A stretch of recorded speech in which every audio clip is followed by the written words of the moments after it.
अस्सलाम वालेकुम। आज हम सॉल्व कर रहे हैं क्वेश्चंस ऑफ चैप्टर 3 क्लास 9।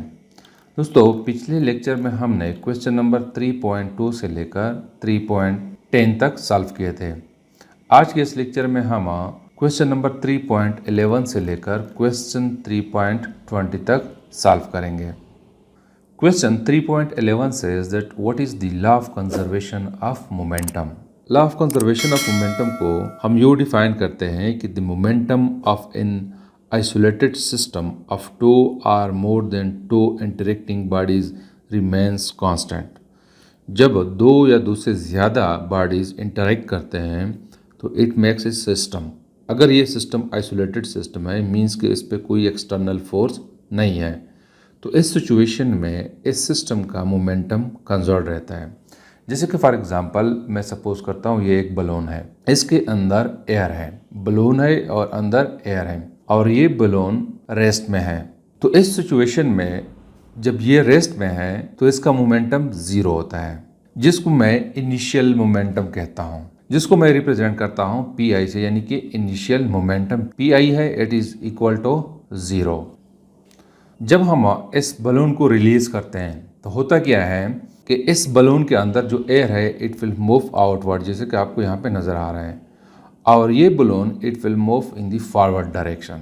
तो इस एयर की भी कुछ खास वेलोसिटी होगी और इस बलून की भी कुछ खास वेलोसिटी होगी और दोनों अपोजिट डायरेक्शन में मूव करते हैं, बलून इस साइड पे और एयर इस साइड पे। अब अगर इस सिस्टम का मैं मोमेंटम ले लो तो मोमेंटम ऑफ बलून मैं रिप्रेजेंट करता हूँ कि m1v1 plus momentum of air, इसको मैं रिप्रेजेंट कर रहा हूँ -m2v2। तो इसको जब हम आपस में सम करते हैं तो definitely it will become equal to zero. तो यहाँ पे इनिशियल मोमेंटम ज़ीरो के बराबर है और फाइनल मोमेंटम भी ज़ीरो के बराबर है। तो इट मीन्स कि मोमेंटम दोनों सिचुएशंस में कांस्टेंट है, कंजर्व्ड है। Question 3.12 says that why is the law of conservation of momentum important? Law of conservation of momentum क्यों इम्पॉर्टेंट है? कंजर्वेशन ऑफ मोमेंटम इसलिए इम्पॉर्टेंट है कि इसकी डेली लाइफ में बहुत ज़्यादा एप्लीकेशंस है। बहुत सारे सिस्टम्स ऐसे हैं जिस पे law of conservation of momentum apply होती है। जैसे कि फॉर एग्जांपल जब हम गन को फायर करते हैं तो फायरिंग से पहले गन एक सिस्टम है, चूंकि गन और इसके अंदर जो बुलेट है it makes a system, isolated system है। तो इस सिचुएशन में इसकी मोमेंटम ज़ीरो होती है। लेकिन जब हम इसको फायर करते हैं तो होता यूँ है कि बुलेट जो है वो आगे तरफ मूव करती है विद सम मोमेंटम और गन जो है वो रिकॉइल करता है बैक साइड पे। तो बुलेट की और गन की मोमेंटम को अगर हम ऐड करें तो it will become equal to zero. Means के फायरिंग से पहले मोमेंटम ज़ीरो है और फायरिंग के बाद भी मोमेंटम ज़ीरो है। मीन्स के यहाँ पे कंजर्वेशन ऑफ मोमेंटम वैलिड है। यह फॉर एग्जांपल अगर हम रॉकेट और जेट ले लें, एक रॉकेट को हम फायर करते हैं तो वहाँ पे भी रॉकेट और जेट इंजन जो है it works on the principle of law of conservation of momentum. Gun भी काम करता है on the principle of law of conservation of momentum. और अगर हम सिस्टम ले रॉकेट और जेट का तो it also works on the principle of law of conservation of momentum. Question 3.13 says that when a gun is fired it recoils. Why? ये कहता है कि जब हम फायरिंग करते हैं तो गन रिकॉयल करता है, क्यों? ये इसलिए कि it holds the law of conservation of momentum. ये एक सिस्टम है, ये बंदूक, बुलेट और ये गन दोनों मिलके एक सिस्टम बनाता है। बिफोर फायरिंग इसकी मोमेंटम ज़ीरो होती है, तो आफ्टर फायरिंग भी इसकी मोमेंटम ज़ीरो होना चाहिए। और वो उस वक्त पॉसिबल है कि चूंकि बुलेट आगे की तरफ मूव करती है तो उसका मोमेंटम कैंसिल होना चाहिए इस बंदूक के मोमेंटम से। वो तब कैंसिल होती है कि बंदूक यानी कि गन रिकॉयल करे पीछे की तरफ। तो बुलेट की मोमेंटम माइनस गन की momentum it should be equal to zero. In order to hold the law of conservation of momentum, the gun recoils. Question 3.14 says that describes two situations in which force of friction is needed. दो ऐसे situation बताए जहां पे हमें friction की ज़रूरत हो, force of friction की ज़रूरत हो।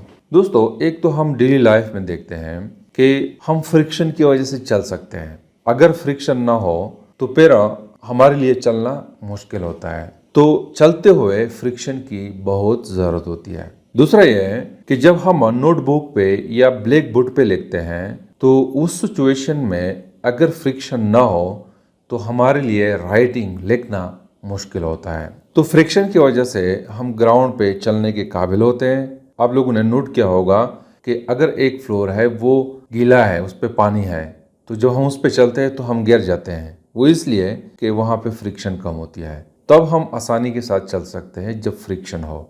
दूसरा ये कि हम ब्लैक बोर्ड पे लिखते हैं या नोटबुक पे लिखते हैं तो वहाँ पे फ्रिक्शन की वजह से हम लिख सकते हैं। अगर फ्रिक्शन ना हो तो हमारे लिए लिखना मुश्किल है। Question 3.15 says that how does oiling the moving part of machine lowers friction? मतलब ये कि एक मशीन है, उसकी मूविंग पार्ट्स पे अगर हम ऑयल लगा लें तो उससे फ्रिक्शन कम हो जाती है। कैसे? वो इसी वजह से कि ऑयल की फोर्स ऑफ फ्रिक्शन कम होती है। किसी मशीन की मूविंग पार्ट की फ्रिक्शन ज़्यादा होती है और ऑयल की फोर्स ऑफ फ्रिक्शन कम होती है। तो जब हम उस पे ऑयल लगाते हैं तो चूंकि ऑयल की फ्रिक्शन कम होती है तो लिहाजा मूविंग पार्ट्स ऑफ मशीन की फ्रिक्शन भी कम हो जाती है। Question 3.16 says that describe ways to reduce friction. Friction को हम कैसे रिड्यूस करते हैं? फ्रिक्शन की रिड्यूस करने के मुख्तलिफ तरीके हैं, मुख्तलिफ वेज हैं।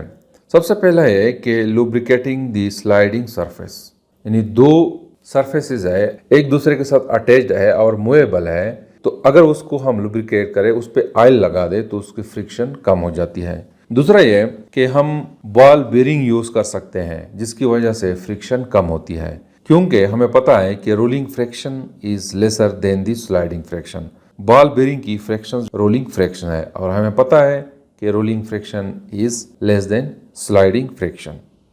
और दूसरा ये कि जिस सरफेस पे हम किसी ऑब्जेक्ट को मूव कराते हैं या फॉर एग्जांपल मशीन के दो पुर्जे हैं, उसको जब हम मूव करते हैं अगर वो स्मूथ हो, बिल्कुल हमवार हो, तो फ्रिक्शन इस सूरत में कम होती है। Question 3.17 says that why rolling friction is less than sliding friction. Rolling friction sliding friction से क्यों कम होती है? यहाँ पे आपको नजर आ रहा है इस बॉक्स को यहाँ पे स्लाइड किया जा रहा है। अगर हम इसको देखें, इसका ज्यादातर हिस्सा जमीन के साथ अटैच्ड है और अगर हम इस ऑब्जेक्ट के साथ हम व्हील लगा ले जैसे कि यहाँ पे है तो कम एरिया ज़मीन के साथ अटैच होगा इस ऑब्जेक्ट का। तो जब एरिया कम अटैच है विद द सरफेस तो फ्रिक्शन भी कम होती है। तो स्लाइडिंग फ्रिक्शन में ज़्यादा सरफेस ऑब्जेक्ट की अटैच होती है ज़मीन के साथ या किसी दूसरे ऑब्जेक्ट के साथ, और रोलिंग फ्रिक्शन में कम एरिया दूसरे सरफेस के साथ अटैच होती है जिसकी वजह से फ्रिक्शन कम होती है। Question 3.18 says that what do you know about the following? पहला है tension in the string. Tension in the string क्या है?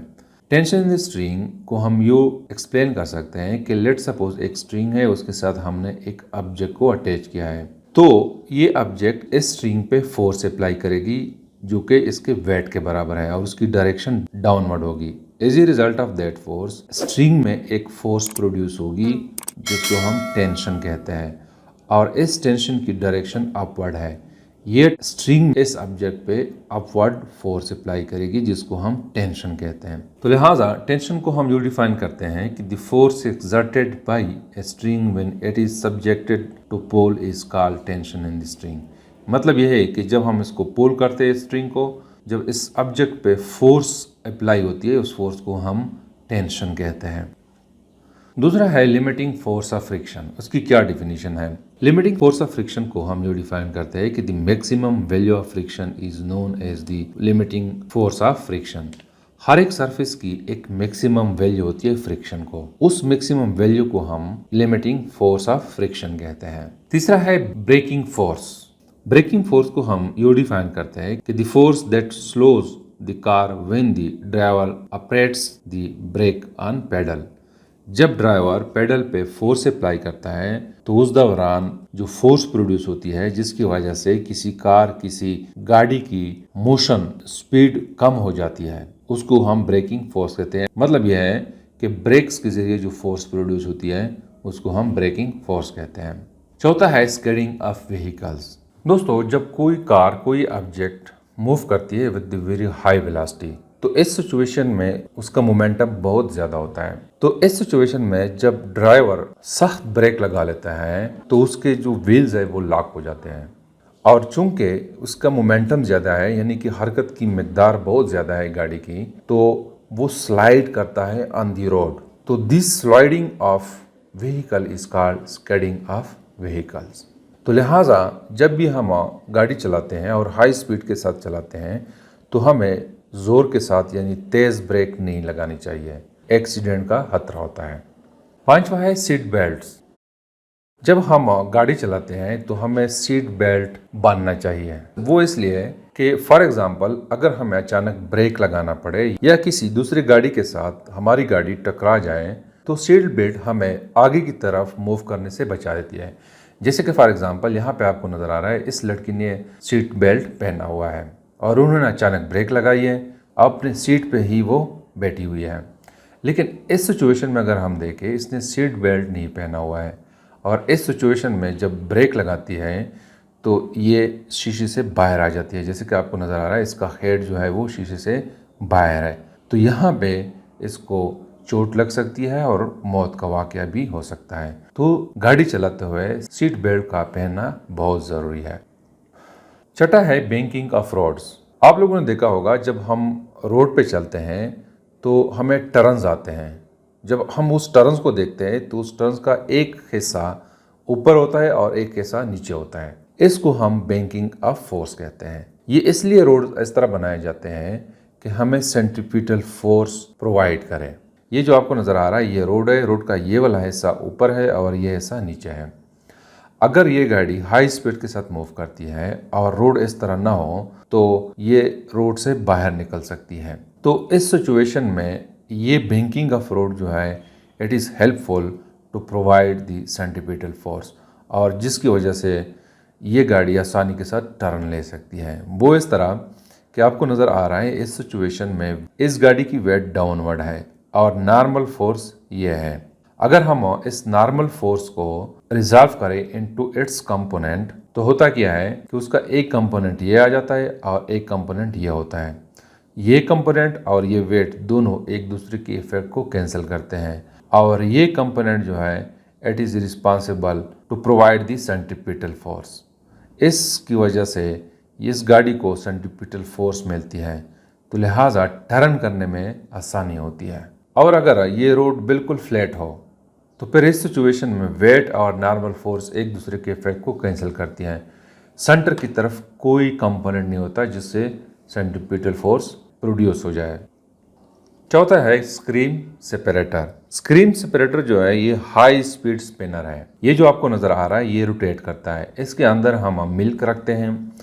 अब चूंकि मिल्क जो है it is heavier than cream, तो मिल्क पे ज़्यादा सेंट्रीफ्यूगल फोर्स अप्लाई होती है जिसकी वजह से मिल्क किनारे की तरफ फ्लो होती है और क्रीम जो है ये कलेक्ट हो जाते हैं इस सेंटर पे।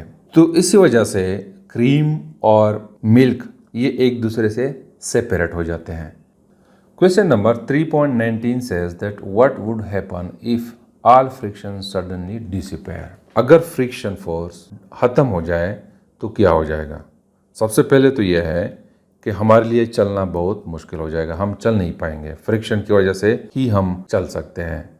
अगर फ्रिक्शन ना हो तो हमारे लिए चलना मुश्किल है, हम स्लिप कर जाएंगे ज़मीन पे। दूसरी बात यह है कि जैसे मैंने पहले बताया कि फ्रिक्शन की वजह से हम लिख सकते हैं, बोर्ड पे लिख सकते हैं, वाइट बोर्ड, ब्लैक बोर्ड या नोटबुक पे हम लिख सकते हैं, तो भी लिखना मुश्किल हो जाएगा। Question number 3.20 says that why the spinner of the washing machine is made to spin at very high speed. Washing machine का जो स्पिनर है ये हाई स्पीड के साथ क्यों मूव करता है? ये जो आपको नज़र आ रहा है ये स्पिनर है ऑफ वॉशिंग मशीन। इसमें स्मॉल होल्स होते हैं और ये रोटेट करता है विद वेरी हाई स्पीड। जब हम इसमें कपड़े रखते हैं, गीले कपड़े, तो उसमें चूंकि वाटर कंटेंट्स होते हैं, तो जब ये रोटेट करने लगता है तो सेंट्रीफ्यूगल फोर्स प्रोड्यूस होती है। उस सेंट्रीफ्यूगल फोर्स की वजह से पानी, वाटर जो है कपड़े से अलग हो जाते हैं और इस होल के थ्रू इस स्पिनर से बाहर चले जाते हैं। जिसकी वजह से हमारे कपड़े जो है वो सूख जाते हैं, ड्राई हो जाते हैं। तो this is something about the questions from 3.11 to 3.20। Thank you.